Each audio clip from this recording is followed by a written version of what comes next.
Tonight we are at the final community open house for Plan Baton Rouge III, and where attendees will get a chance to see all of their feedback that they've given us throughout the previous open houses hopefully come to life.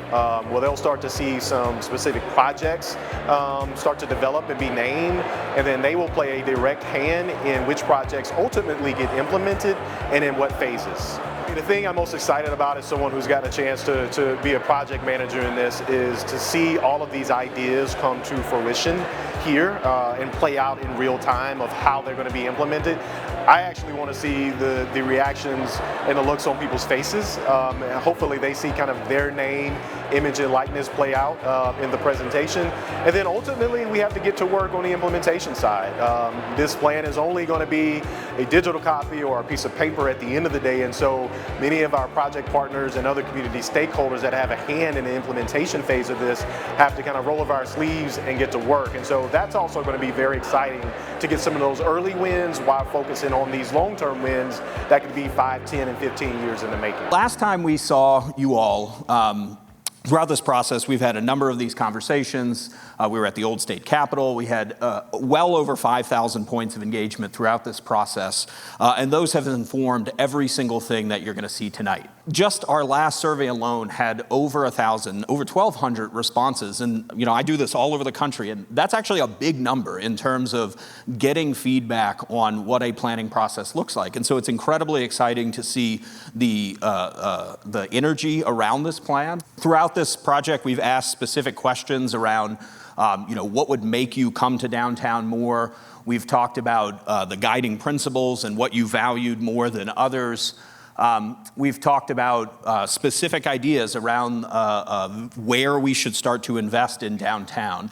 And I think the exciting thing is that there's been very clear alignment around what the future of downtown Baton Rouge should be amongst all of the stakeholders. We even asked you what sort of aspirational cities and places do we want to try and be like. And through that process, we've really defined a clear North Star around turning downtown from just a place to do business into a recreational hub, a downtown that has great urban spaces, a place that has a true activated riverfront, a place that's better for pedestrians, people to live and work and shop in downtown. And to have the things to do to make this more than just a place you come maybe once a month, maybe every couple of months, but rather a place where you're living, working, playing on a daily basis. What does that mean for the big moves of downtown? First, it means that this plan is positioned around the broader moves that are happening within the city. So everything that we're working on, everything that we've developed is part of a constellation of bigger improvements. How do we better connect to LSU or Southern? How do we think about the transit improvements that are being made along Nicholson? How do we tie into the recreational trails or the investments that are being made around City Park?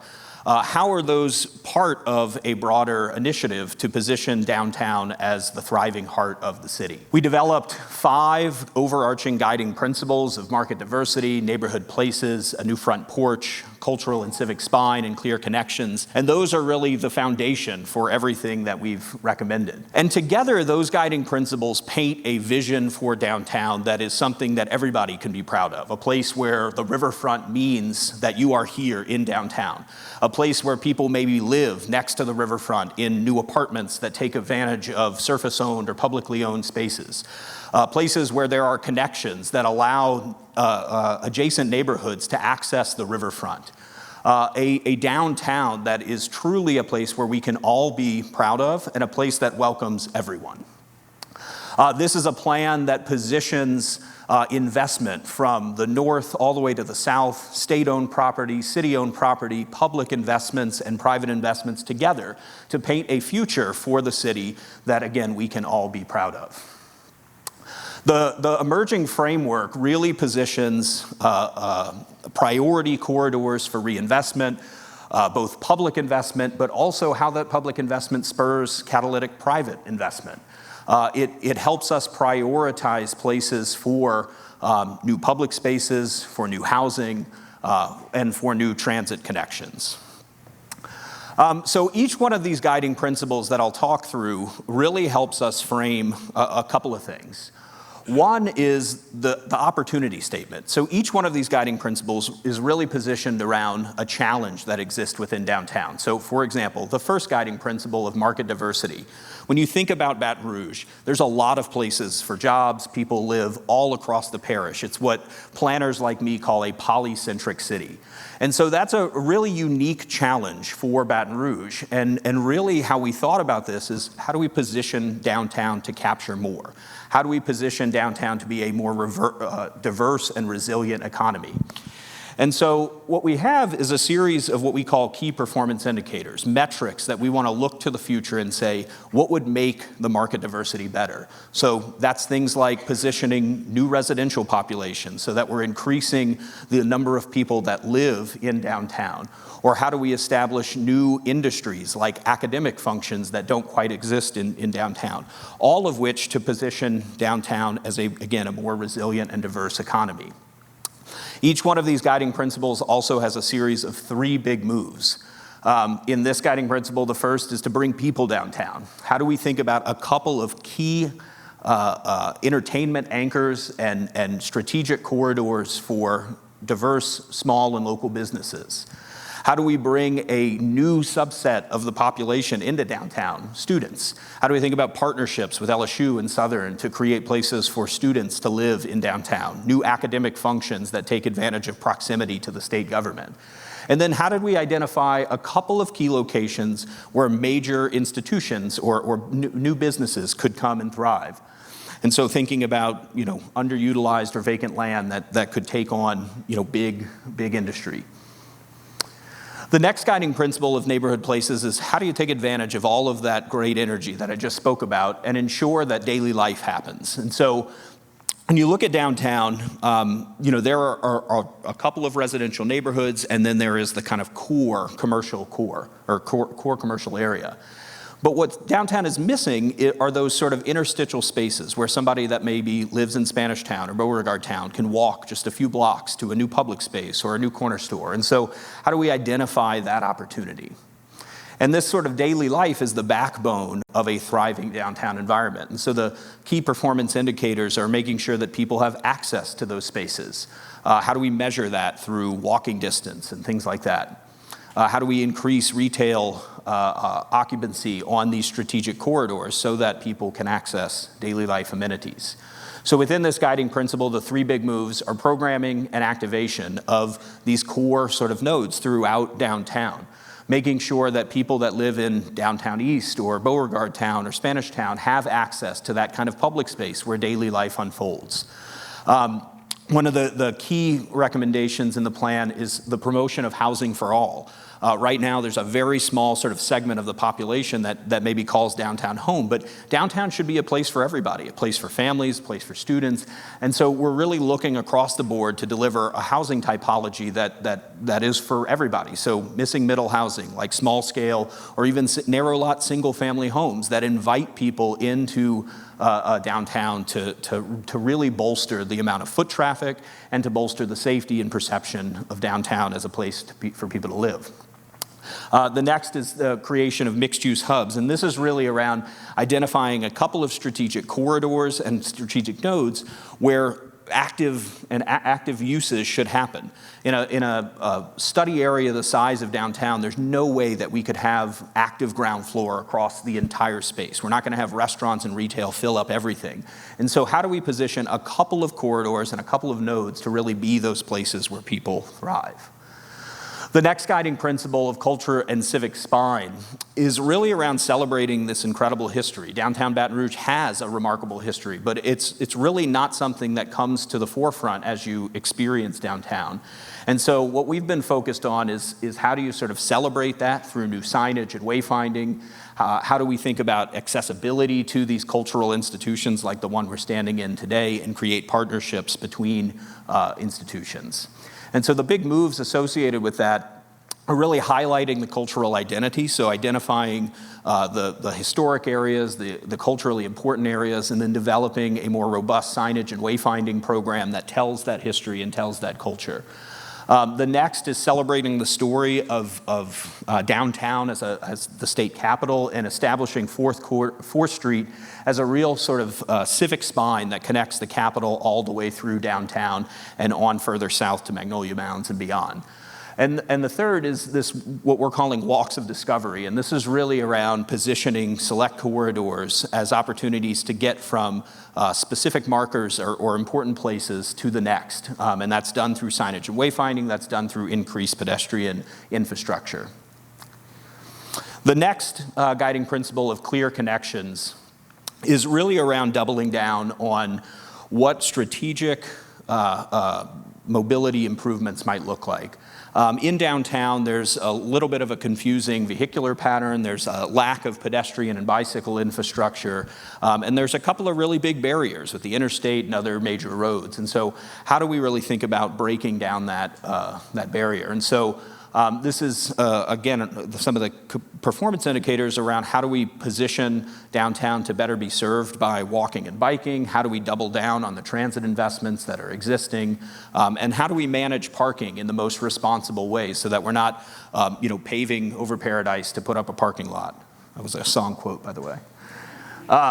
The big moves for this guiding principle are around redefining the pattern. And what we mean by this is that this is sort of strategic one-way to two-way street conversions, really working through some of the challenges that might exist around the interstate on-ramps and kind of the big barriers that exist there. All of which is around providing greater mobility and greater access to downtown for all modes of transportation, cars, biking, walking. The next is what we're calling stitch and weave, and this is really prioritizing several corridors for pedestrian and bicycle improvements. Again, you can't invest in everything, you can't make every street an A street, but how do we select a couple that allow people to get to and through downtown in the most comfortable and convenient way? And then the third is really doubling down and making transit-oriented decisions. It's no secret that Baton Rouge is a car town, and it will be a car town for a while, but there are strategic investments that could be made. Right now, the BRT is being constructed, and that's an incredible investment to connect LSU to downtown and beyond to North Baton Rouge. How do we make decisions around land use and investment that really make that investment worthwhile? And so increasing density around that corridor to the greatest extent possible. And then lastly, the guiding principle of a new front porch. And I think this has been a sort of reoccurring North Star throughout the entire process. Baton Rouge, despite being a city that was founded on the river and a city that has one of the most incredible natural assets along it, really doesn't embrace the river as a place to be, as a place to establish identity. And so this concept of a new front porch really positions downtown Baton Rouge as a place that celebrates the river. And so the performance indicators that we're talking about are establishing new access, establishing new density along the river itself, ensuring there is human comfort through shade and other measures along the riverfront.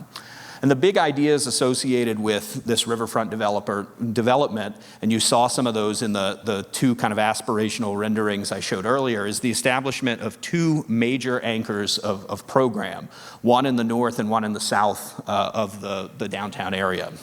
The next guiding principle is really providing continuous access to make sure that people that live in and around downtown can access the riverfront in the most convenient and comfortable way possible. And then the third big move is around developing the edges. When you look at downtown, there is an incredible amount of underutilized or surface parking that exists along the riverfront, and that presents a remarkable opportunity to think about adding those residential units along the riverfront and positioning that as something that just simply doesn't exist in Baton Rouge right now, and that's an incredible opportunity. And so all of those big moves come together into this downtown framework plan that, again, really tries to prioritize investments along strategic corridors and look for mutually beneficial opportunities to tie together public investment in infrastructure, parks and open space, transit, and public realm to spur catalytic private investment in and around this area. The way that we've been exploring how all of these kind of big ideas come down and where the rubber meets the road is through these character areas. And so what we've done is we've sort of zoomed in, and I don't know if, oh, it does work. What we've done is we've zoomed into each one of these areas that you sort of see in black to really start to think about specific recommendations on individual properties, individual streets, individual corridors, to really start to bring to life these kind of big aspirational moves. And through that, we've been focused on how those things happen. So I'm going to walk through each one of these. The first is what we're calling the sort of Southern Gateway. And so this is the Mississippi River Bridge that turns, goes down I-10. This is I-110, sort of looking northeast in downtown.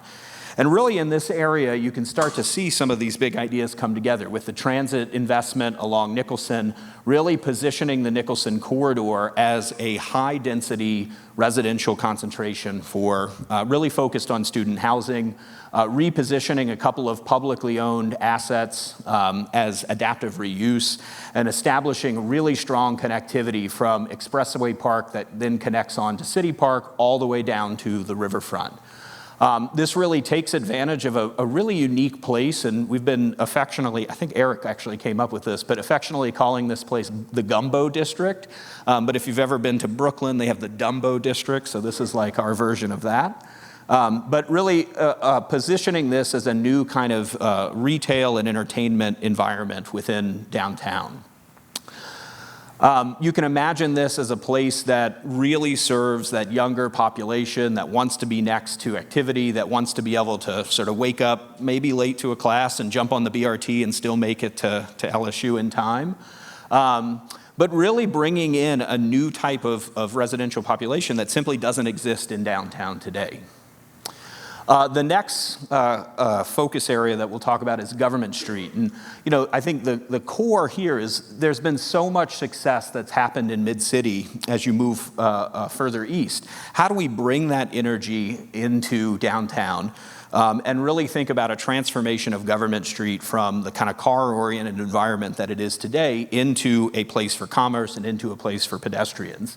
And so this takes the shape of a series of strategic kind of public realm upgrades to the streetscape itself, really connecting Mid-City into downtown. There's ideas around how to reposition Beauregard Town as a place of residential population. You think about places like the Garden District or adjacent sort of inner city neighborhoods that are wonderful places to live, that are attracting young families. There's really no reason why Beauregard Town can't be that as well. There's an incredible amount of land, and so really seeing that as a concentration of missing middle and attainable housing options to bring families downtown. There's a real opportunity to think about building off of some of the art-centered uses that exist and creating a new hub of kind of culture and vibrancy next to City Hall, which is, you know, currently really a sort of dead space, you know, after 5. And then a couple of kind of key connections that really build off of the bus rapid transit that I mentioned earlier, and tie together some of the incredible investments that have made around North Boulevard, as well as some of the trails that would then connect further out. And so, you know, instead of government being the sort of car-dominated environment that it is today, this becomes a place for people, a place for commerce, that sort of neighborhood places concept that I mentioned earlier, allowing that to thrive as its own little neighborhood within the broader downtown context. The next focus area that we'll talk about is the Main Street and sort of Florida Boulevard corridor. And this is really an opportunity to capitalize on the incredible investment that was made as part of the previous Plan Baton Rouge projects. There's thousands of state workers that exist in the northern part of the downtown area, but they don't have access to retail and food and beverage opportunities. And so really repositioning Main Street as the Main Street that it should be. A place for small business and local businesses to thrive, a place for restaurants and things like that. and really build on an opportunity to establish what we see as an incredible academic hub within the downtown area. It could be a partnership with LSU and Southern and BRCC, but that really takes advantage of the proximity to the state office workers to establish an innovation economy. And then that allows all of those workers to then connect to the Main Street corridor for access to those daily life amenities. There's also an incredible opportunity to think about the connections underneath the overpass. With just lighting and some strategic connections, we can really establish a better relationship between the downtown east neighborhood and the core of downtown. And that can be done, in early stages and represent quick wins. There's also an incredible amount of underutilized and vacant land within this sort of area next to the interstate. And we see that as an incredible opportunity to really double down on a residential density and residential population. You can imagine this as a combination of those public realm improvements, like I mentioned, the lighting or pedestrian connections, as well as some key strategic anchors that welcome academic functions into the downtown. The downtown east study area, this really presents a great case study in how we diversify housing options, how we take advantage of kind of natural leftover lands. There's a big drainage slough that exists there that could be redesigned as a kind of community park that allows for increased density in this area to capitalize on the investments to Main Street that would continue through, but also to create places for families and young workers to live adjacent to downtown. There's also a strong idea around how we connect downtown east all the way to the sort of mid-city connection along Government. This is an interesting kind of case study in historic grid changes that happen for any number of reasons, but it's actually really hard to walk from this area all the way to Government Street, and through a strategic public realm upgrade, we can really establish better connections there. This is a great place to establish, again, that residential typology. For those of you that don't know what I mean when I say narrow lot single family, that's kind of what I'm talking about. But this is a place that doesn't necessarily need to be high rises. It can be a downtown neighborhood that really has an active vitality along Main Street, similar to this image, but then welcomes a diversity of housing options along the edges. And then we get to the riverfront. We have three kind of character areas along the riverfront. The first is the furthest northern portion of the river, and you can see in this key map what we're talking about is actually north of the casino and west or planned south of Capitol Lake. And right now, this has the Queen Casino here. This is a big surface parking lot, and then this is a big vacant piece of land. And we've been talking for a while now in this process about the idea of a youth sports tourism anchor that works in concert with the conversation that's been happening around the Memorial Sports or Memorial Complex. And so this is an opportunity to position Baton Rouge, downtown Baton Rouge, to capitalize on a very robust economic market. The youth sports tourism industry is almost an insatiable type of industry. And so by providing recreational assets that would then work in concert with a riverfront potential music venue and other mixed-use facilities around the casino, we can actually create a riverfront entertainment hub that takes advantage of some land that's high and dry from flooding, but also provides riverfront recreational assets. The other piece of this that's really important is that there's a real need to think about legislative housing and housing for state office workers. And so there's an incredible opportunity to utilize some of the surface-owned parking lots and create a residential cluster that takes advantage of this incredible riverfront proximity. So you have some images here that could present, the idea of a riverfront destination or music venue, large sort of recreational fields that would be able to host tournaments and things like that, and riverfront connectivity and opportunities for waterfront commerce that just, again, simply doesn't exist in downtown right now. As we move further south, this is an area that we're calling the Riverwalk Loop. And this is really an incredible opportunity to tie together. We're all sitting right here in the Shaw Center.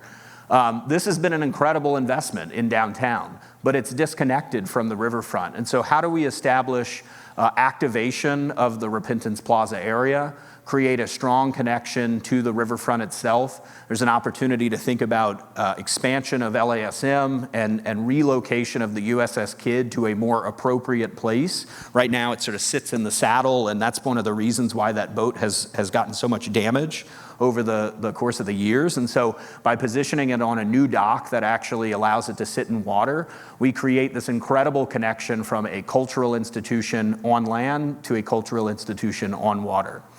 Then what we've talked about is establishing what we're calling the sort of front porch along the top of the levee. So imagine a big shade structure, maybe it's got some swings or something like that, that allows people, maybe on a date night, maybe sitting in the hotel, to actually take this sort of Riverwalk loop. Right here we have two riverfront surface parking lots that have existed for quite some time. And the idea is to really reposition those as an incredible high-density mixed-use environment that connects to that Riverwalk loop, provides a elevated public realm space that sits at the elevation of the levee, allows people to sit behind the levee, but actually look out towards the river. This could have restaurants and retail that surround a new public space that then connects just one block to 3rd Street. And so what this creates, and why we call it the Riverwalk Loop, is this very experiential kind of place right in the core of downtown, something that people is tangible for people to understand. It's small enough for people to experience. It's something that would keep people coming back time and time again. So these are just a few images of what something like that could look like and how we think about positioning the riverfront as an experience in and of itself. And then the last character area, the sort of southernmost place you can see again on the key map here, this being the Mississippi River Bridge, and this is really the representation of that rendering you saw earlier. This is really about positioning the River Center and the Convention Center as part of a broader series of improvements. And so really reimagining the existing sort of plaza that is there today that sits just adjacent to the USS Kidd Museum as a children's play destination that people from around the parish would bring their kids just to spend time in downtown. Really positioning a series of residential and hospitality development around this area so that this is not just a place for tourists, but a place for people to live as well. And then in the area where the sort of dock that fell into the water exists, with that no longer being needed and the relocation of the USS Kidd to the other place that I mentioned, it really frees up this piece of Bachelorland to become a great riverfront park. So the place akin maybe to the Fly in New Orleans where people are throwing frisbees, people are laying out at blankets. Maybe sometimes when the river gets real high, it floods, but for the most part, we could redesign that space to be an elevated green lawn that could become a place for festivals and things like that. As part of that, again, this is a series of surface-owned parking or surface parking lots right now that are not necessarily needed, for the casino to function, and that presents an opportunity to establish true riverfront development along the edges there. So this becomes a place that is iconic, a place that is the sort of front porch and front door environment of downtown, a place that is fundamentally local and fundamentally authentic. And by doing that and investing in that, we can bring tourists to experience that. Because at the end of the day, tourists want what locals want. They want that authentic experience. So all of those kind of character areas, again, come together in this framework plan that has emerged through a wonderful series of conversations with you all and the broader community. And this is a real opportunity to think about the future of downtown. It's an opportunity to position downtown as part of this broader investment strategy that really works to position our city in a future where we want it to be. It is an opportunity to think about a different future, one that is exciting, one that provides the type of things that young people who graduate LSU or Southern want to stay here because they have access to these incredible environments. And a downtown where people want to live, work, and play. Looks like we have a great turnout. I think we had about 200 or so people that pre-registered, which is always a good sign. And so I think in the previous open house, we had about 250 or so people show up. And so the turnout looks good. I think the pre-registrants look good. And hopefully we pack the house tonight in the Manship Theatre. I'd just like to thank many of our project partners. The plan was not free. We had to hire consultants and go through a process, and so many of the people of our project partners and private donors and investors who participated and gave up their resources to be able to make this plan come to life. I just want to thank them for donating their time, talent, and resources to the planning process. For more information and to see previous presentations as well as the one from tonight that will be uploaded as well as the full presentation, they can go online to planbatonrouge.com. That's planbatonrouge.com.